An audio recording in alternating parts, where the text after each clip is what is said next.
Hello students, मैं doctor Pankaj Mishra, director prepare eyes coaching Lucknow. आज आपसे कुछ महत्वपूर्ण बात करना चाहता हूँ यूपी पीसीएस प्री के संदर्भ में। यूपी पीसीएस प्री जो 2 महीने के बाद ड्यू है आपको उसकी प्रिपरेशन कैसे करनी है और क्या करनी है, और हमने उसके लिए एक नया मॉड्यूल लॉन्च करने का डिसीजन लिया है, उसके बारे में आपको जानकारी देनी है। वास्तव में हमारे विभिन्न जगहों में रह रहे छात्रों ने इसके लिए बार बार कहा कि अभी चूंकि क्लासेस संभव नहीं हो पा रही हैं, महामारी के कारण लोग क्लासेस नहीं कर पा रहे हैं, ना टेस्ट सीरीज अटेंड कर पा रहे हैं, तो उन्हें ऑनलाइन पीसीएस प्री के लिए एक परफेक्ट गाइडेंस दी जाए। उनकी बातों को ध्यान में रखते हुए और अलग अलग जगहों से बच्चों की अलग रिक्वेस्ट को देखते हुए हम लोगों ने ये डिसाइड किया है कि हम एक पीसीएस प्री का टारगेट बैच प्रारंभ करेंगे, और इस टारगेट बैच में हम आपको पूरा का पूरा पीसीएस प्री के जीएस का जितना भी सेगमेंट है वो वीडियोस के फॉर्म में प्रोवाइड करवाएंगे। ये आपका 65 डेज का प्रोग्राम होगा, जिसमें हम आपको पूरे जीएस के पोर्शन को कवर करेंगे along with study material and test series. ठीक है, आप जानते हैं प्रिपेयर आइज कोचिंग अपने मानकों में और अपने रिजल्ट्स में बहुत अच्छा परफॉर्म करती रही है लगातार। ये अलग बात है कि अभी तक हमने ऑनलाइन प्लेटफॉर्म पर ये चीज़ लाने की कोशिश नहीं करी, क्योंकि ऑफलाइन के मटेरियल्स में और ऑफलाइन स्टूडेंट्स को मैनेज करने में ही हमारे पास सारा समय निकलता था, इतना व्यवस्था नहीं हो पाती थी। लेकिन अब चूंकि सभी बच्चों के लिए ये समस्या बढ़ती जा रही है, तो जिस तरीके से हम लोग पीसीएस प्री की प्रिपरेशन कर रहे थे और जो स्टूडेंट्स हमसे जुड़े हुए हैं वो जानते हैं कि उनको डेली बेसिस पर आपको टेस्ट और स्टडी मटेरियल दिया जाता है। अब हम यही प्रक्रिया ऑनलाइन भी प्रारंभ करेंगे। तो हमारा जो टारगेट पीसीएस प्री का ये मॉड्यूल होगा, इसमें हम आपको 100 से अधिक वीडियो उपलब्ध कराएंगे जो अलग अलग सब्जेक्ट के अलग अलग टॉपिक्स, महत्वपूर्ण टॉपिक्स को कवर करते हुए होंगे। ध्यान रखिएगा कि जितने भी इंपॉर्टेंट टॉपिक्स हैं उन पर ही सारा फोकस रहेगा हमारा। ये सभी के सभी वीडियो हर एक बच्चे के लिए फ्री होंगे, चाहे वो हमारा छात्र हो या हमारा छात्र ना हो। यदि कोई बच्चा इसके सिवा हमारे यहाँ से स्टडी मटेरियल और टेस्ट सीरीज भी लेना चाहता है, तो उसके रजिस्ट्रेशन के लिए हमने एक नाम मात्र का शुल्क रखा है जो 699 रुपए है। आप अगर उसको सब्सक्राइब करते हैं तो आपको उसके साथ स्टडी मटेरियल भी पीडीएफ फॉर्म में मिलेगा और साथ ही साथ टेस्ट सीरीज भी मिलेंगे। टेस्ट आपको दिए जाएंगे और उसके आंसर्स भी आपको दिए जाएंगे। पूरा का पूरा मटेरियल जो होगा वो क्वालिटी वाला होगा, अच्छे से कोर्स को कवर करेगा और पूरा फोकस पीसीएस प्री पर होगा। हाँ, ये ध्यान रखिएगा कि ये जो पीसीएस प्री का मटेरियल होगा वो आपको लोअर पीसीएस के मेंस में भी मदद करेगा। जैसे अभी कुछ बच्चे हमारे लोअर पीसीएस का प्री क्वालिफाई किए हैं, आप लोगों में भी कई लोगों ने क्वालिफाई किया होगा, तो उसमें मेंस में जो जीएस का सेगमेंट है वो भी कवर करेगा।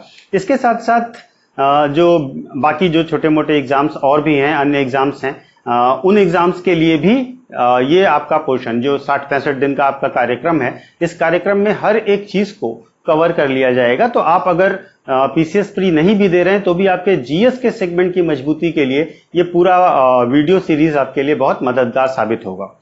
हम आपको डेली 2, 3, 4 वीडियोस देते रहेंगे, मिनिमम 2 तो देंगे ही देंगे। इसके सिवा 3 या 4 भी हो सकते हैं। वो छोटे छोटे वीडियोस होंगे, आप उनको देखिए, उनके नोट्स को देखिए और अपनी प्रिपरेशन को कंटिन्यू करिए। ठीक है, ये करने की जरूरत हमको इसीलिए पड़ी क्योंकि हम देख रहे हैं बहुत सारे लोगों ने इस तरीके की चीजें शुरू करी हैं। क्वालिटी देखी जाए तो आप खुद भी समझ सकते हैं कि इस तरीके से पिछले आए हुए क्वेश्चन या अपने इकट्ठा किए हुए नोट्स के आधार पर अगर आपकी तैयारी कोई करवाता है तो वो बहुत अच्छे तरीके से नहीं होता है। हमें पिछले 2 साल के बदले हुए पैटर्न पर भी ध्यान देना होगा और नए पैटर्न के हिसाब से क्वेश्चन किस तरीके से बनेंगे, वो एरिया किस तरीके से कवर अप करेंगे पीसीएस में, उस पर भी फोकस करना होगा अगर हमें सही तरीके से रिजल्ट देने के लिए अपनी तैयारी करनी है।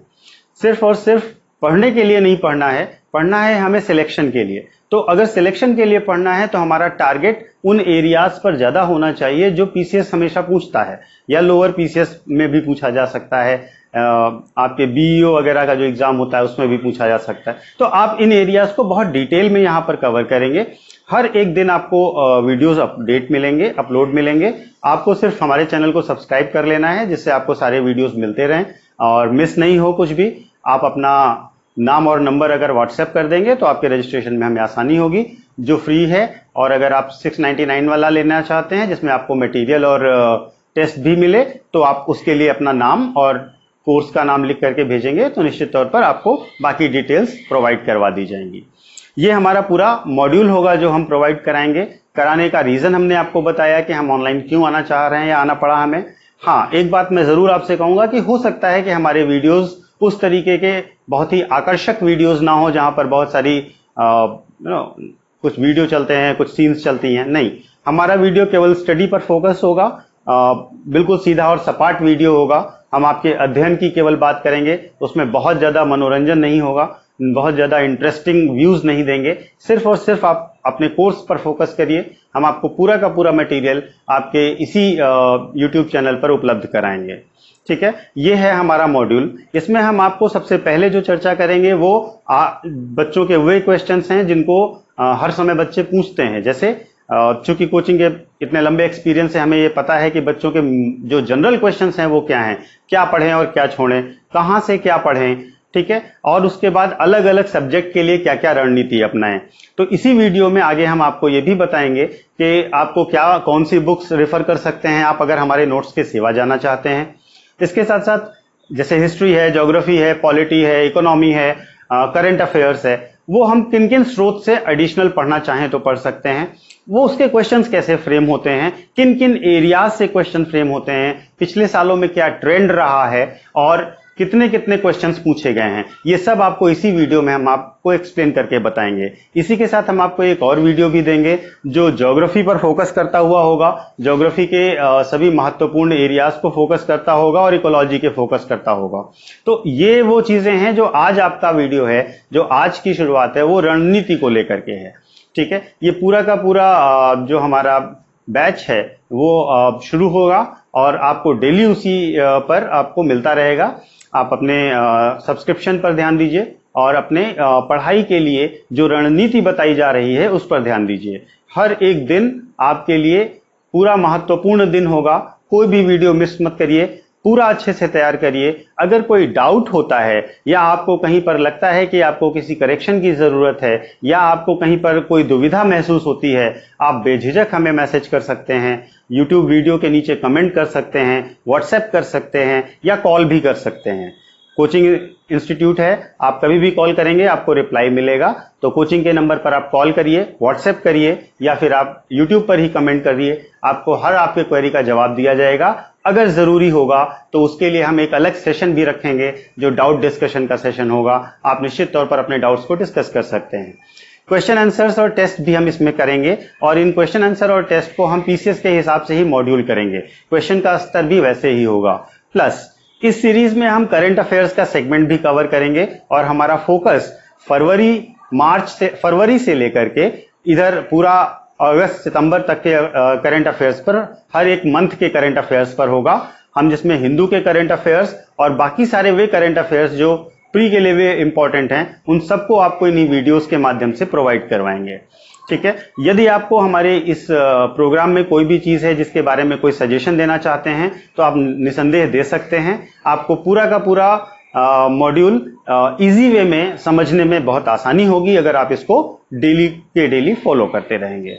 ठीक है, तो इसी वीडियो में अब आप आगे देख सकते हैं कि हमें कैसे पढ़ना है, कौन सी बुक्स रेफर करनी है और हर एक सब्जेक्ट के लिए हमें क्या रणनीति अपनानी है। धन्यवाद।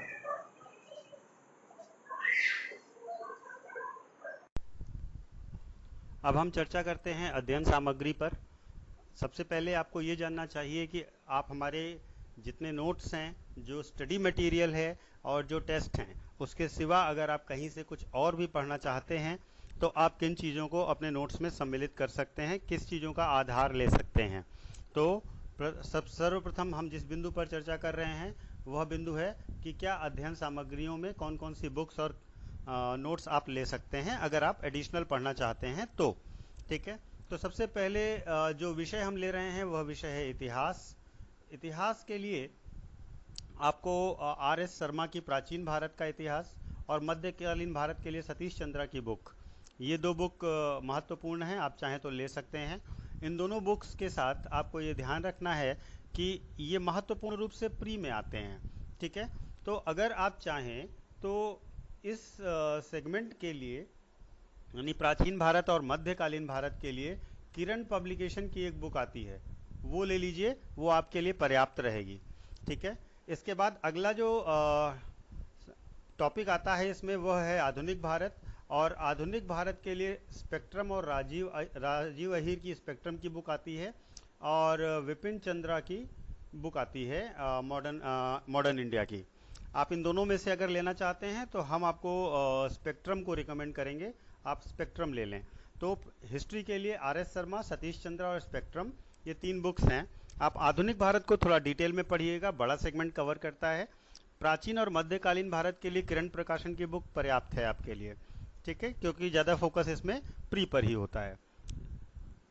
इसके बाद हम दूसरा सब्जेक्ट लेते हैं जो है भूगोल। भूगोल के लिए या तो सविंद्र सिंह या महेश बर्णवाल की बुक ले लीजिए, इतना पर्याप्त है आपके लिए पढ़ने के लिए। अगर आपको केवल प्री पर फोकस करना है तो आप वाणी पब्लिकेशन की ज्योग्राफी की बुक ले लीजिए। ये 2 बुक्स आएंगी, एक इंडियन ज्योग्राफी की आएगी और एक वर्ल्ड ज्योग्राफी की आएगी, ये 2 ले सकते हैं। इसमें आपको प्री भर का सब कुछ मिल जाएगा। ज्योग्राफी के लिए मैप थोड़ा सा इंपॉर्टेंट पोर्शन प्ले करता है, इसलिए आप ज्योग्राफी के लिए एक ऑक्सफोर्ड स्टूडेंट एटलस भी ले लीजिए। ठीक है, तीसरा सेगमेंट जो हम कवर करेंगे जिसके लिए आपको बुक्स की ज़रूरत पड़ती है वो है इकोनॉमी, अर्थव्यवस्था। अर्थव्यवस्था में आपका सेगमेंट केवल इंडियन इकोनॉमी तक रिलेटेड है, इससे ज़्यादा आपसे नहीं पूछा जाता है। इसमें 3 लोगों की बुक्स आती हैं, संजीव शर्मा की, रमेश सिंह की और SN लाल की। इनमें से कोई भी बुक ले सकते हैं, और चाहे तो ना भी लें, इकोनॉमी का थोड़ा सा बेस लेने के बाद सब कुछ करंट आता है, तो अगर आप इसको अवॉइड भी करेंगे तो भी चलेगा। अगला सेगमेंट, अगली जो बुक है वो राजव्यवस्था के लिए है। राजव्यवस्था के लिए लक्ष्मीकांत की बुक पर्याप्त है। ठीक है, M लक्ष्मीकांत पर्याप्त है, इसके सिवा कुछ और लेने की ज़रूरत नहीं होगी आपको। PCS स्पेसिफिक की मैं बात कर रहा हूँ। अगला जो सेगमेंट है वो पर्यावरण और पारिस्थितिकी का है। इस समय के एग्ज़ाम्स में सबसे ज़्यादा बड़े रोल को प्ले कर रहा है ये पोर्शन, तो इसलिए पर्यावरण पारिस्थितिकी को भी आपको ध्यान देना है। पर्यावरण पारिस्थितिकी में आप परीक्षावाड़ी की बुक ले सकते हैं या शंकर IAS के नोट्स ले सकते हैं। ठीक है, परीक्षावाड़ी आपका प्री और मेंस दोनों, प्री अच्छे से कवर करेगी, और अगर आप शंकर IAS के नोट्स पढ़ लेते हैं तो प्री और मेंस दोनों का इकोलॉजी एनवायरनमेंट का सेगमेंट कंप्लीट हो जाएगा। PCS में साइंस भी एक महत्वपूर्ण भूमिका निभाती है, और साइंस के लिए मेरा मानना है कि लूसेंट पर्याप्त है, इसके सिवा कुछ और पढ़ने की ज़रूरत नहीं पड़ेगी। PCS में अगला सेगमेंट जो है वो जनसंख्या और नगरीकरण का है। इसके लिए एक परीक्षावाड़ी की पतली सी बुक आती है, वो आप ले सकते हैं, वो आपका पर्याप्त कोर्स कवर कर देगी। और उत्तर प्रदेश विशेष भी आपको परीक्षावाड़ी से ही देख लेना है। ठीक है, इसके सिवा करंट अफेयर्स का जो मामला है, करंट अफेयर्स में आप कोई भी एक अच्छी मैगजीन ले सकते हैं। PCS फोकस कर रहे हैं तो लक्ष्य की और घटना चक्र की मैगजीन ज़्यादा बेहतर आपके लिए रोल प्ले करेगी। ठीक है, तो ये वो नोट्स हैं जो आपको ले लेने हैं, किसी भी तरीके से कोशिश करें कि इसको थोड़ा सा ले करके अगर आप पढ़ना चाहते हैं तो पढ़ लें। ठीक है, अब हम आपको सेगमेंट वाइज डिस्कस करते हैं कि किस चीज़ को कहाँ पर आपको देखना है और कैसे कैसे इसको कवर करना है। ठीक है, हर एक सब्जेक्ट के बारे में थोड़ा डिटेलिंग कर लेते हैं, जिससे आपकी स्ट्रेटेजी क्लियर रहे और आपको उसका महत्व पता रहे कि आपको कैसे वो कर सकते हैं आप। ठीक है, तो सबसे पहले हम करंट अफेयर्स की बात करेंगे। ये मान के चलिए कि आपका सारी तैयारी बेकार है अगर आपने करंट अफेयर्स अच्छे से नहीं करा है। करंट अफेयर्स का पोर्शन एक अच्छा खासा क्वेश्चन का लेंथ कवर करता है। मान लीजिए मोटे तौर पर 25 क्वेश्चन, चाहे डायरेक्टली आए या इनडायरेक्टली, आपके करंट अफेयर्स के सेगमेंट से आएंगे ही आएंगे। ठीक है, और महत्वपूर्ण ये है कि ये प्रश्न इतने कठिन नहीं होते हैं कि इन्हें आप बिल्कुल ना कर सकें।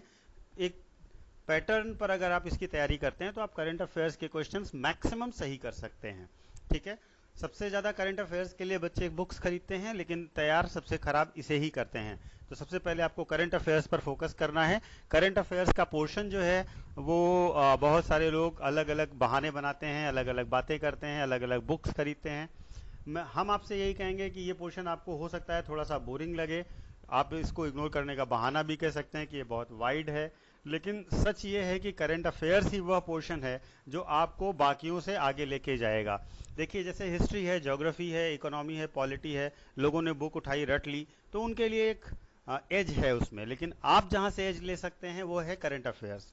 ठीक है, और करंट अफेयर्स का महत्व आप अगर आईएएस का पेपर देखें तो बहुत ज़्यादा हो जाता है। पीसीएस में भी करंट अफेयर्स कभी भी कम महत्वपूर्ण नहीं रहा, इसलिए करंट अफेयर्स को थोड़ा सा देखिएगा और ध्यान रखिएगा कि ये करंट अफेयर्स ही वो चीज़ है जो आपको बाकियों से आगे रखेगी, बाकियों से अलग रखेगी और बाकियों से ज़्यादा महत्व देगी। इसलिए करंट अफेयर्स को देखिए, ठीक है, और अच्छे से देखिए। करंट अफेयर्स को के दायरे को समझिए और लगभग अगर आप इस दायरे को समझ गए तो आप ये मानकर चलिए कि करंट अफेयर्स में से 90% सवालों का 100% सही जवाब दिया जा सकता है, ठीक है। तो आप करंट अफेयर्स को बहुत अच्छे से अगर करेंगे तो आपके लिए ये चीज़ सुविधाजनक हो जाएगी। अब करंट अफेयर्स को हम पढ़ें कहाँ से और कैसे करें, तो अगर आप करंट अफेयर्स पर फोकस देखते हैं कि पीसीएस की अगर हम बात करते हैं स्पेसिफिकली, तो करंट अफेयर्स के क्वेश्चंस बेसिकली आते कहाँ से हैं। तो करंट अफेयर्स के क्वेश्चंस की अगर हम बात करें तो ये टॉपिक्स कवर होते हैं करंट अफेयर्स में, ठीक है। खेल से संबंधित क्वेश्चन आते हैं, योजनाओं से संबंधित क्वेश्चन आते हैं। ये बहुत एक इंपॉर्टेंट सेगमेंट है, आपको यूपी की योजनाएं और केंद्र सरकार की योजनाएं बहुत ध्यान से देखनी है। इसके सिवा जितने भी सूचकांक हैं, कौन जारी करता है, कौन सी संस्था जारी करती है, उसके आधार क्या होते हैं, उस सूचकांक में भारत की क्या स्थिति है, ये एक पोर्शन है। एक पोर्शन जो है उनका फेवरेट पीसीएस वालों का वो है दिवस, कौन सा दिवस कब मनाया जाता है और उसकी थीम क्या थी। अब आप देखते होंगे कि हर समय कोई ना कोई दिवस मनाया जा रहा है। आपके लिए बहुत आसान है कि आप इसको एक वार्षिक तौर पर तैयार कर लें और उस वार्षिक में 6 महीने वे तैयार करें, 6 महीने वे लिस्टेड जरूर रखें अलग से, जो आपके एग्जाम के 6 महीने पहले के और 6 महीने के आसपास के हों, तो उससे आपका बहुत तेजी से और अच्छा तैयार होगा। इसके सिवा जो ग्लोबल लेवल पर घटनाएं हो रही हैं बड़ी बड़ी, उनको देखिए, मेजर प्राइजेस देखिए, पुरस्कार देखिए, कौन कौन से पुरस्कार आते हैं, जो सम्मेलन आयोजित किए केंद्र ने और राज्य ने, अंतर्राष्ट्रीय सम्मेलन, राज्य का मतलब यूपी के, ठीक है। इसके सिवा जो प्रमुख नियुक्तियां हुई, ठीक है, पर्सन और प्लेस इन न्यूज़ भी आपको देखना होगा, क्या ब्रांड एम्बेसडर बने, रिपोर्ट्स, ये सब आपके करंट अफेयर्स के टॉपिक हैं जो मेजरली आपके कवर होते हैं इस करंट अफेयर्स के सेगमेंट में। अब देखिए करंट अफेयर्स को तैयार करने की रणनीति क्या होनी चाहिए। तो अगर हम करंट अफेयर्स की रणनीति की बात करें तो करंट अफेयर्स को हम पूरे न्यूज़ को 3 भागों में देख सकते हैं, ठीक है।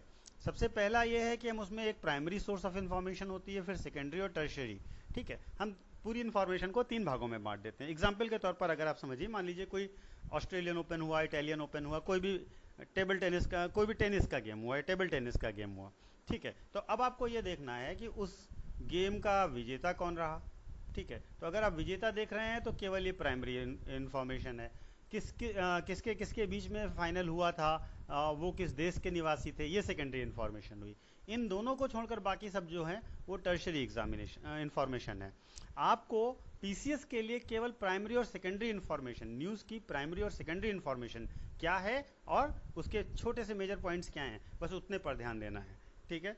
अब करंट अफेयर्स के लिए बहुत सारे सोर्सेज आप देख सकते हैं, हजारों वेबसाइट्स हैं जो अपडेट करती हैं, हम लोग भी उसको अपडेट करते हैं, पत्रिकाएं हैं, अखबार हैं, इन सबको अपडेट किया जाता है, ठीक है। लेकिन अगर आप पीसीएस के हिसाब से देखना चाहते हैं तो आपको एक बेसिक तरीका यह है कि आप कोई एक मासिक पत्रिका लें, बेसिकली जो पीसीएस स्पेसिफिक होती हैं उन्हें लें और उनको कवर अप करें, क्योंकि डेली न्यूज़ से सारी इंफॉर्मेशन निकालना और इतनी सारी न्यूज़पेपर पढ़ना आपके लिए मुश्किल हो सकता है। तो आपको बेसिकली क्या करना है, कोई भी एक मैगजीन लीजिए और पूरे तरीके से उसको तैयार करिए। जैसे लक्ष्य एक मैगजीन आती है, उसको आप पूरा कवर कर सकते हैं अच्छे से, ठीक है।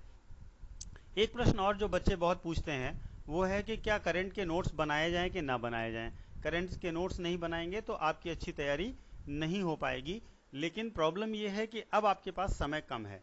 तो आपको क्या करना चाहिए कि आपको ज़्यादातर करंट के नोट्स मैगजीन से ही शॉर्ट आउट कर लेने चाहिए, उस पर ही मार्क कर लीजिए, अंडरलाइन कर लीजिए, हाईलाइट कर लीजिए और वो आपके एज अ नोट्स काम करेंगे।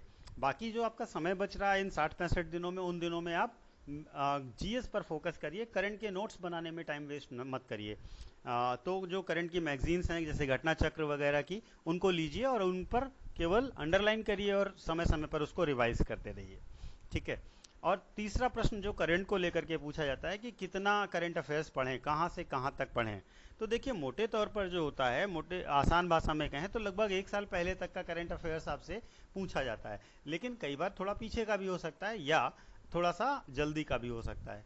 आपको मोटे तौर पर जो तैयार करना है वो 8-9 महीने का करंट अफेयर्स आपको अच्छे से तैयार करना है। जैसे मान लीजिए आपका एग्जाम अक्टूबर में है, तो आपको कम से कम फरवरी से लेकर के सितंबर तक का करंट अफेयर्स बहुत अच्छा सा पढ़िएगा, ठीक है। बाकी भी अगर आप तैयार करना चाहें तो थोड़ा बहुत कर लीजिए, लेकिन कम से कम 8-9 महीने का करंट अफेयर्स बहुत अच्छे से तैयार कीजिए, ठीक है। ये आपके लिए हमेशा फायदेमंद रहेगा। अब आते हैं अगले सब्जेक्ट पर, अगला पोर्शन पर, और ये बहुत ही लेंदी और इम्पॉर्टेंट सेगमेंट भी है, वो है इंडियन हिस्ट्री।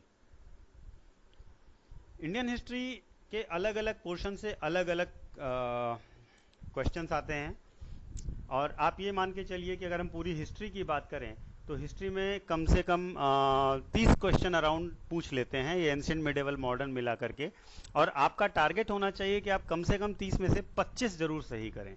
देखिए, एक दो प्रश्न ऐसे जरूर होते हैं जो आपको नहीं आते और आपको नहीं मिलते, ठीक है। और पीसीएस का ये ट्रेंड भी रहा है, कई बार देखा गया है ऐसा कि उसमें एक दो क्वेश्चन ऐसे आते हैं जो सामान्य बुक्स में मिलते भी नहीं हैं। तो इसलिए उन एक दो क्वेश्चन के लिए परेशान नहीं होना है। आपको टारगेट ऐसे करना है कि आप 30 में से कम 25 क्वेश्चन 100% सही कर लें, ठीक है। तो अगर हम चर्चा करें एंशिएंट इंडिया की, तो एंशिएंट इंडिया में जो आपका पोर्शन है वो कई सारे टॉपिक्स को कवर करेगा जिनको आपको ध्यान देना है। जैसे सिंधु घाटी की सभ्यता को कवर करना है, वैदिक काल, बौद्ध और जैन धर्म, मौर्य काल, उत्तर मौर्य काल, गुप्त काल, उत्तर गुप्त काल और दक्षिण के राजवंश। इन चीज़ों को आपको अच्छे से तैयार करना पड़ेगा, इन टॉपिक्स को आपको अच्छे से तैयार करना पड़ेगा। इसके सिवा और भी कुछ टॉपिक्स हैं जिनको आपको देखना है, जो एंशिएंट के अंतर्गत हम देख सकते हैं थोड़ा बहुत, और उसको कवर कर सकते हैं, ठीक है। तो इन चीज़ों को कवर करने के बाद आप देखेंगे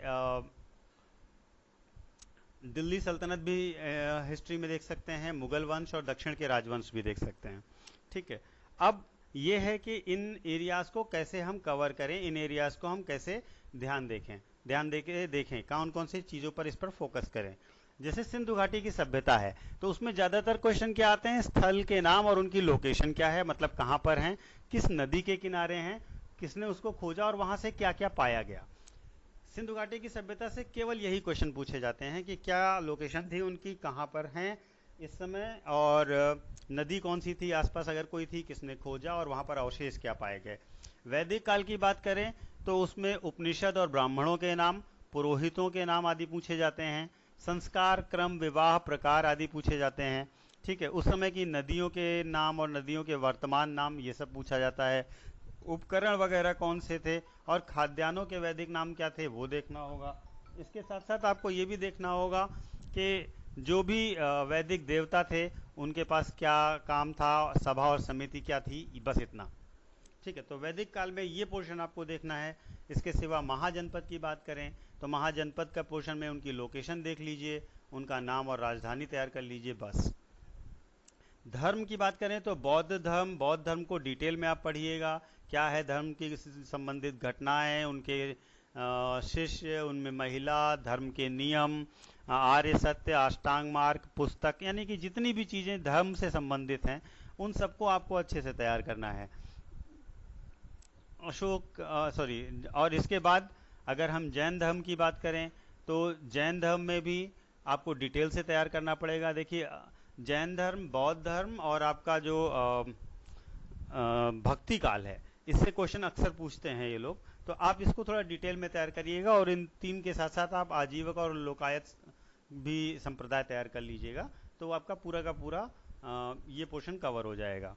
इसके बाद मौर्य काल में देखिए मेगास्थनीज और उसकी किताब के बारे में बहुत सारे क्वेश्चन पूछे जा सकते हैं, ठीक है। कौन कौन से शासक थे मौर्य काल में, उसके बाद अशोक के अभिलेख, उनकी लिपियां आदि, और किस अभिलेख में क्या बात लिखी हुई है। मौर्य प्रशासन में क्या आपको देखना है, उनके प्रशासनिक स्ट्रक्चर को केवल देखना है, क्या ढांचा था ये देखना है। उसके बाद उसके टैक्सेशंस देख लीजिए, समितियां और उनके कार्य देख लीजिए, बस। मौर्य काल में और कुछ नहीं देखना है। उत्तर मौर्य काल के राजवंशों में आप कुषाण और सातवाहन को पढ़ें, कुषाण राजाओं के नाम देखें, उनमें उनके सिक्के और कनिष्क के बारे में, बस इतना पोर्शन आपको देखना होगा। सातवाहन में संस्थापक का नाम पूछा जाता है, गौतमीपुत्र सातकर्णी की उपलब्धियां और सातवाहन के अभिलेख, बस इतना पोर्शन है जो आपसे पूछा जाता रहा है, तो आप इसको इस तरीके से तैयार कर सकते हैं। इसके बाद गुप्त काल की बात करें तो गुप्त काल में फाहियान और उसकी किताब को देखिएगा, गुप्त वंश के संस्थापक, उसके शासकों के नाम, सिक्के, उनकी उपाधियां, अश्वमेध यज्ञ आदि देखिएगा। गुप्त काल का पूरा प्रशासन ठीक से देखिएगा, चंद्रगुप्त के नवरत्न देखिएगा और उसकी पुस्तकें देखिएगा। इतना पोर्शन आपको गुप्त काल में देखना होगा। इसके बाद हम उत्तर गुप्त काल की बात करें, उत्तर गुप्त काल में आपको देखना होगा कौन कौन से वंश हैं, और सबसे इंपॉर्टेंट आपको देखना होगा पुष्यभूति वंश के बारे में। ठीक है, हर्षवर्धन, उनकी राजधानी, बाणभट्ट, हर्षवर्धन की किताबें, ह्वेनसांग और त्रिकोणीय संघर्ष, ये वो एरियाज हैं जिन पर आपको बहुत ज़्यादा फोकस करना है। इसके बाद अगर हम दक्षिण भारतीय राजवंशों की बात करें तो चोल, चेर, पांड्य आदि राज्यों को देख लीजिएगा, उनकी लोकेशन, उनकी राजधानियां देख लीजिएगा, प्रतीक चिन्ह देख लीजिएगा। इसके अलावा राजराजा ग्रेट और राजेंद्र चोल और राजराजाधिराज चोल के सैन्य अभियानों के बारे में देख लीजिएगा, उन्होंने कौन से विदेशी क्षेत्र जीते उनको देख लीजिएगा, और उनके द्वारा बनाए गए मंदिर तथा नगर देख लीजिएगा। इतने पोर्शन हैं जो आपको दक्षिण भारत के राजवंशों में देखना होगा। अब हम अगर बात करते हैं मध्यकालीन भारत की, जो मिडेवल हिस्ट्री है, मिडेवल हिस्ट्री में आपको 3 पोर्शन में इसको हम बांट सकते हैं, दिल्ली सल्तनत में, विजयनगर में और मुगल काल में। तो अगर हम इसको पार्ट बाय पार्ट बांटें और पार्ट बाय पार्ट इसको पढ़ने की कोशिश करें तो सबसे पहले जो दिल्ली राजवंश है, जो दिल्ली सल्तनत है, उसमें 5 प्रमुख वंश हैं, राजवंश हैं, गुलाम, खिलजी, तुगलक, सैयद और लोधी। और इनके सबसे ज़्यादा इस पर क्वेश्चन प्रशासनिक मामले को लेकर के आते हैं, किसने कौन से प्रशासनिक सुधार किए, किसने कौन से डिपार्टमेंट शुरू किए, उन डिपार्टमेंट के क्या काम थे, ये आपको देखना होगा। इसके बाद आपको ये देखना चाहिए कि जो बाहरी मुस्लिम आक्रमणकारी आए, जैसे तैमूर, गजनवी, गौरी, इनके आक्रमण का समय, किसने इनसे लड़ाई करी और क्या क्या हुआ उनकी भारत में आक्रमण के दौरान, वो पोर्शन आपको देखना होगा। इसके सिवा अगर कोई सिक्का जारी किया गया है उसको ध्यान दीजिएगा, और उस सिक्के में अगर कुछ खास है, जैसे किसी देवी देवता की चित्र वगैरह हैं या किसी की उपाधि है, तो वो पोर्शन देखिएगा।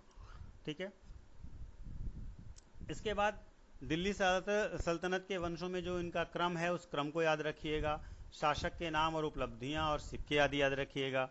जैसे गुलाम वंश की बात करें तो ऐबक, इल्तुतमिश, रजिया, बलबन और को अच्छे से पढ़ना है, खिलजी में अलाउद्दीन को, तुगलक में मोहम्मद बिन तुगलक को और फिरोज शाह तुगलक को, लोधी में सिकंदर और इब्राहिम लोधी को ज़्यादा ध्यान से पढ़ना है। ठीक है, तो इतने इन वंशों के ये महत्वपूर्ण शासक हैं जिनके बारे में आपसे बात की जाएगी। इसके सिवा इन लोगों के जो कंस्ट्रक्शंस हैं, जो इमारतें वगैरह बनवाई हैं, उसको अच्छे से देखिएगा। ठीक है, पुस्तकें और लेखक देखिएगा, ज़रूर पूछते हैं। प्रशासनिक सुधार और बाजार सुधार, युद्ध अभियान, प्रशासनिक अधिकारियों के नाम, इसी तरीके से तुगलक के अभियान, इन सबको भी देखिएगा। तुगलक के जो प्रयोग थे उनको भी देखिएगा। फिरोज शाह तुगलक ने कंस्ट्रक्शन में बहुत काम किया, आर्किटेक्चर में बहुत काम किया, उसको थोड़ा सा देखिएगा। तो इस तरीके से इन लोगों के साम्राज्य को देखिएगा। इसके बाद अगर हम बात करें दक्षिण में तो विजयनगर साम्राज्य, कृष्णदेव राय से संबंधित तथ्य को भी आपको देखना चाहिए, इसको भी बार बार पूछा जाता रहा है।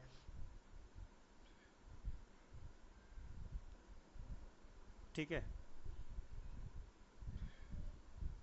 अब इसके बाद आप मुगल काल और इसके बीच में आए सूर्यवंश के शासकों को देखिए। ठीक है, और देखिए कि वो किस तरीके से काम करते थे, जहाँ से बाबर से लेकर औरंगजेब तक का पूरा क्रम देख लीजिए अच्छे से। ठीक है, बाबर, हुमायूं, अकबर, इन सब के युद्ध आदि को एक लिस्ट बना लीजिए, जिससे आप तैयार करिए कि उन्होंने कौन से युद्ध लड़े और कहाँ पर विजय प्राप्त करी। ठीक है, सत्ता संघर्ष औरंगजेब और उनके साथी शहजादों के बीच का आपको देखना चाहिए, किस किस के बीच में कहाँ कहाँ पर हुआ। पुस्तकें देखिए, किस भाषा में लिखी गई देखिए, इतिहासकारों की पुस्तकें देखिए इस दौरान लिखे गए। ठीक है, और जो अनुवाद हुए महत्वपूर्ण उनको भी देखिए। ठीक है ना, जैसे पुराणों का अनुवाद किया, महाभारत का अनुवाद किया या किसी अन्य भाषा का अनुवाद किया, वो जरूर देखिए। ठीक है, इसके बाद सभी मुगल शासकों के मकबरों की लोकेशन याद करनी होगी आपको। हुमायूं के भाइयों का नाम, अकबर के समय पेटीकोट सरकार के सदस्य और जहांगीर के समय नूरजहानी चौकड़ी के सदस्यों के नाम, ये वो पोर्शन है जो पीसेस में आपको थोड़ा सा फोकस करना होगा। इसके साथ आप शेरशाह सूरी के युद्ध अभियान देखिए, उनके द्वारा बसाए गए नगर, सड़कें, मुद्रा व्यवस्था, केंद्रीय और प्रांतीय प्रशासन, इन एरियाज को भी आपको देखना चाहिए। अब अगर हम मुगल बादशाहों में और चीज़ें देखना चाहते हैं तो उनके सिक्के, धातु और उनके नाम, अकबर की धार्मिक नीति, इन सब चीज़ों को देखिए। धर्माचार्य, मजहरनामा का समय और उद्देश्य, दीन इलाही, उनके कौन से अनुयायी थे, क्या समय था, इन सब चीज़ों को देखिए। सामाजिक सुधार भी देखिए अकबर के, और जैसे उसमें धर्मांतरण पर रोक लगाई, दास प्रथा पर रोक लगाई, जजिया वगैरह ख़त्म किया, इन चीज़ों को भी देखिए। दहसाला व्यवस्था क्या है, नवरत्न कौन कौन है ना। तो इन चीज़ों को सबके साथ आप देखते रहिए। अकबर और औरंगजेब में इस तरीके से आपको कंप्लीट करना होगा। इसके साथ साथ औरंगजेब और अकबर के समय में आपको क्या क्या विद्रोह हुए, कहाँ कहाँ विद्रोह हुए और किस तरीके से उनके विद्रोहों का पतन किया गया, सेना की क्या व्यवस्थाएं थी, मनसबदारी व्यवस्था, सैनिकों के प्रकार, तोपों का वर्गीकरण, ना, राजस्व व्यवस्था, जमीन आदि के बारे में भी आपको देखना होगा। टैक्सेशन सिस्टम भी देखिएगा कि किस तरीके से कर प्रणाली क्या थी। ठीक है, मुगलों में आपको उनका आर्किटेक्चर भी देखना होगा क्या था, और पेंटिंग, चित्रकार वगैरह भी देखने होंगे, क्योंकि ये जहांगीर वाले मामले में कई बार पूछा जाता रहा है। ठीक है, सबसे इम्पोर्टेंट ये है कि आप सारी किताबें और उनके लेखकों की एक लिस्ट बना लें और तैयार कर लें। ठीक है, अब आप हिस्ट्री के जो टॉपिक्स हैं आपको भले ही बहुत बड़े लग रहे हों, लेकिन आपको ये ध्यान देना है कि आपको कैसे भी करके ये कवर करना है। नेक्स्ट पोर्शन में हम आते हैं जो मॉडर्न इंडिया है। मॉडर्न इंडिया से नॉर्मली लगभग 14 प्रश्न पूछे जाते रहे हैं। ठीक है, 14 प्रश्न के आसपास इसमें से आते रहते हैं, लेकिन सबसे इंपॉर्टेंट ये है कि इसमें ज़्यादा चीज़ें नहीं हैं, थोड़ा सा आराम से करने पे आप इसको खास तरीके से आसानी से कर सकेंगे। ठीक है, इसमें अगर आप देखें तो स्वतंत्रता संग्राम के मुख्य टॉपिक के प्रमुख मुख्य टॉपिक कौन कौन से हम देखेंगे। यूरोपीय कंपनियों का आगमन, मुगल साम्राज्य का पतन, मराठा और मैसूर सिख राज्य और छोटे छोटे अन्य राज्य थे जो ब्रिटिशर्स की विजय हुई, कैसे कैसे कहाँ कहाँ उसको, सामाजिक और धार्मिक आंदोलन क्या क्या थे। ठीक है, और इसके साथ साथ 1857 का विद्रोह और उसके आसपास हुए अन्य विद्रोह, इन चीज़ों को आपको देखना है। ठीक है, तो सबसे पहले मॉडर्न इंडिया में आपको देखना है कि किस क्रम में यूरोप के देश और कंपनियां आई, ना, कहाँ से आई, उनके पहले और अंतिम वायसराय, गवर्नर जनरल आदि के बारे में जो जानकारी हो, उनकी जो फैक्ट्रियों के स्थान हो और फैक्ट्रियों को अनुमति देने वाले शासक के नाम हो, इन पूरे की एक लिस्ट बना लीजिए, एक लिस्ट में कंपाइल कर लीजिए, बार बार देखते रहिए, अपने आप याद हो जाएगा। इसके बाद जितनी यूरोपीय कंपनियां आई उनके आपस में जो युद्ध हुए, जो संधियां हुई, उनके क्या मीनिंग हुए, क्या निष्कर्ष निकले, इन सब चीज़ों पर आपको ध्यान देना है। मुगल साम्राज्य का पतन भी एक प्रमुख क्वेश्चन है जो पूछा जाता रहा है। इसमें आपको देखना होगा कि किस तरीके से पतन हुआ और उस समय जो छोटे छोटे अन्य जो बादशाह हुए उन सबके नाम और उनके नाम के पीछे जो रीजंस थे, क्या क्या चीज़ें थी। जैसे हम बहादुर शाह जफर को शाह बेखबर कह रहे हैं हम लोग, ठीक है ना, बहादुर शाह फर्स्ट को। ठीक है, इसी तरह अब्दाली का आक्रमण है, सैयद भाई, निजामुल मुल्क, जुल्फ़िकार खान, इन सब के बारे में देखिए। सब हम आपको कवर करके देंगे अपने जो सेगमेंट हम आपको देंगे उसमें। ठीक है,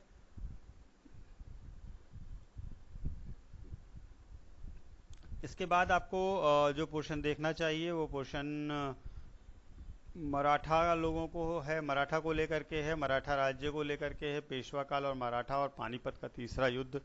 मैसूर देखिएगा तो हैदर अली और टीपू सुल्तान के बारे में। टीपू सुल्तान बार बार करंट में भी आते रहते हैं, इसलिए इसको ज़्यादा इंपॉर्टेंट तरीके से देखिएगा। उसके बाद विभिन्न गवर्नर जनरल्स की नीतियाँ, जैसे doctrine of lapse, subsidiary alliance, इन सब के बारे में थोड़ा छोटे छोटे नोट्स बना लीजिए जिससे आपको याद हो। ठीक है, युद्ध वगैरह आप देखेंगे ही देखेंगे। इसके बाद बक्सर, प्लासी, बंगाल और इन सब का युद्ध, इनके परिणाम, ये सब भी आप देख लीजिएगा। मराठा से जो युद्ध हुए, मैसूर से जो युद्ध हुए, उन सबको भी देखिएगा। ठीक है, और इन सबको कंप्लीट इसी के साथ कर लीजिएगा। अब स्वतंत्रता संग्राम की अगर हम बात करें तो स्वतंत्रता संग्राम में हम दो भागों में पूरे स्वतंत्रता संग्राम को बांटेंगे। ठीक है, एक बिफोर गांधी और दूसरा आफ्टर गांधी। बिफोर गांधी उतना इंपॉर्टेंट नहीं रहता है आपके प्री में, लेकिन फिर भी उसका पोर्शन कभी ना कभी क्वेश्चन में पूछा जाता रहा है। आफ्टर गांधी बहुत सारे क्वेश्चन आपको, मतलब मिनिमम 2 क्वेश्चन आपको लगभग हर साल मिल ही जाते हैं, तो इसलिए बिफोर गांधी और आफ्टर गांधी को भी आप ध्यान से देखिएगा। बिफोर गांधी में आपको गरम दल, नरम दल, ये सारी चीज़ें देख लीजिएगा। ठीक है। इनके प्रमुख नेता क्या थे, क्या कार्यप्रणाली थी, कांग्रेस के साथ और उसके पहले की गठित संस्थाएं, पॉलिटिकल जो संस्थाएं थी वो कौन सी थी, ठीक है, जैसे जो जमींदारों की संस्था थी, और वो सब आपको देखना चाहिए। इसके बाद कांग्रेस के गठन का सेगमेंट है, जहाँ पे कांग्रेस कैसे गठित हुई, क्या हुआ, कांग्रेस के गवर्नर जनरल कौन थे, पहला अधिवेशन, दूसरा अधिवेशन, अध्यक्ष, यूरोपीय अध्यक्ष, महिला अध्यक्ष, ये वाले जो पोर्शन है ना कांग्रेस स्पेसिफिक, उनको भी आपको एक लिस्ट बना लेना चाहिए, जिसको आपको याद कर लेना चाहिए। इसके बाद 1857 का विद्रोह है। 1857 का विद्रोह आप पूरा पढ़ लीजिए अच्छे से, और 1857 के विद्रोह के बाद बंगाल का विभाजन अच्छे से पढ़िए। बंगाल के विभाजन में आपको स्वदेशी आंदोलन को खास तौर पर देखना है, ठीक है। इन सब चीज़ों में इनके अलग अलग योगदान, इस दौरान कांग्रेस के जो अधिवेशन हैं, उनके अध्यक्ष, गरम दल, नरम दल के विचार, ये सब चीज़ें जितनी भी हुई बंगाल विभाजन के दौरान, वो आपको अच्छे से देखनी होंगी, ठीक है। बंगाल में विभाजन के बाद जो संस्थाएं बनी, उन संस्थाओं को देखिए, अनुशीलन समिति जैसी संस्थाएं, इन संस्थाओं के बारे में देखिए, ठीक है। और इसके बाद इसमें हुए अन्य जो भी इसके साथ आंदोलन हुए सामाजिक सुधार के लिए, धार्मिक सुधार के लिए और व्यवस्थाओं के लिए, उनको भी देखिए। उनके साथ साथ आपको देखना होगा प्रमुख पुस्तकें और अखबार कौन से थे, और उनको भी कवर कर लीजिए, ठीक है। इसका एग्जाम्पल सहित मैंने आपको ये नोट्स में दिया है, आप इसको पढ़ लेंगे। अगर आप हमारे सब्सक्राइबर हैं तो आप अपना नंबर देंगे तो मैं आपका पीडीएफ इसको भेज दूंगा, तो आप उस पीडीएफ से इसको डिटेल में पढ़ कर, ठीक है। तो आपको अगर पढ़ने में दिक्कत हो रही है और तेजी हो रही है तो आप उसको आराम से कर चुके हैं। इसके बाद गांधी जी का पोर्शन देखेंगे, गांधी जी के आने के बाद क्या हुआ और आंदोलन के क्रम और उनके कारण आपको देखना होगा, ठीक है। गांधी जी ने कौन कौन से आंदोलन किए उन आंदोलनों को क्रम से लगा लीजिए, उनके लक्ष्य क्या थे, उद्देश्य कितने प्राप्त हुए, उनके दौरान महत्वपूर्ण घटनाएं क्या हुई, ये सब आप देख लीजिएगा, ठीक है। अब इसके सिवा गवर्नर जनरल, वायसराय आदि देखना है आपको, प्रमुख उग्रवादी क्रांतिकारी देखिएगा, स्वराज पार्टी, खिलाफत पार्टी आदि देख लीजिए, आईएनए के ट्रायल्स, नेवल विद्रोह, है ना, इस तरीके से, और प्रांतीय सरकार, ये वो पोर्शन है जो आपको इसके साथ देखने होंगे। तो मॉडर्न इंडिया में ये सारे पोर्शन आप देखेंगे तो आपका पूरा का पूरा कवर अप हो जाएगा, ठीक है। ये सारे के सारे टॉपिक्स हम अपने इस सेगमेंट में जो आपका पीसीएस प्री का कोर्स चलेगा उसमें कवर करके विद नोट्स एंड टेस्ट देंगे, ठीक है। अगला जो पोर्शन है वो भूगोल का है, ज्योग्राफी का है। अगर हम भूगोल की बात करें तो भूगोल जो है वो आपको करीब 20 से ज़्यादा क्वेश्चन देने वाला विषय है। मतलब जैसे मैंने आपको ज्योग्राफी हिस्ट्री में बताया 25+ क्वेश्चन आते हैं, लेकिन भूगोल में 20 के आसपास क्वेश्चन हर साल आते हैं, ठीक है। भूगोल को आपको दो तरीके से पढ़ना होगा, भारत के भूगोल के बारे में और विश्व के भूगोल के बारे में। तो जैसे हम अभी एग्जाम्पल के तौर पर भारत के भूगोल को डिस्कस करें तो भारत के भूगोल में, ठीक है, जैसे भारत के भूगोल में सबसे पहले तो आपको देखना होगा जो भारत की लोकेशन वगैरह है, जो भारत के पड़ोसी अड़ोसी देश हैं, और जो भी आपके जो मूलभूत जानकारियां हैं उनको कवर करिए, ठीक है। पर्वत श्रेणियों को कवर करिए, पर्वत श्रेणियों के शिखर कवर करिए, उनका क्रम तैयार करिए। इसी तरीके से दर्रों का क्रम, राज्यों के नाम, ग्लेशियर, ये सारे क्वेश्चन करिए। फिर तटरेखा के राज्य, ठीक है, पूर्वी तट और पश्चिमी तट की विशेषताएं, अंडमान निकोबार लक्षद्वीप संबंध में मूल जानकारियां, जैसे वहाँ पर क्या क्या चीज़ें पाई जाएंगी, और इसके सिवा भारत की जनजातियों को तैयार करिए, ठीक है। इसके बाद गंगा ब्रह्मपुत्र सहायक नदियाँ, नदी तंत्र, दक्षिण भारत की नदियाँ, और ये सारी पूरब से पश्चिम, पश्चिम से पूरब बहने वाली नदियाँ, ये वो पोर्शन है जो आपसे पीसीएस वाले बहुत ही ज़्यादा पूछते हैं, ठीक है।